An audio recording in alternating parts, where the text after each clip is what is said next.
Alam nyo ba na merong copy, yung ating mga messenger sa lahat ng mga search history natin sa ating mga Facebook? Oo, tama ang narinig nyo, kaya dapat nililinis din natin ito, para mas maging maganda yung performance na maibigay ni Messenger sa atin. Kung gusto mong malaman, panoorin mo ang video na ito. First, i-open ang Messenger app. Dito sa ating Messenger, pindutin lang natin itong 3 lines dito sa baba. Pindutin ang settings icon. Tapos dito scroll up lang tayo hanggang makita natin itong See More in Account Center at pindutin ito. Then dito pindutin naman natin itong Your Information and Permissions. Makikita na natin dito itong Search History, so ito na yung kailangan nating pindutin.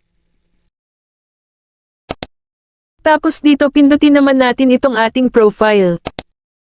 Then ayan, ito na lahat yung mga in-stock at mga sinesearch natin sa ating mga Facebook. So para ma-delete na natin lahat ito ng isahan ay mag-back na tayo ng isang beses dito. Then pindutin na natin itong Clear All Searches dito sa baba. Then ilagay lang natin siya dito sa all time. Tapos pwede na nating ipindutin ulit itong Clear All Searches dito sa baba. Tapos automatic mare-remove na lahat ng isahan yan pati sa ating mga Facebook account.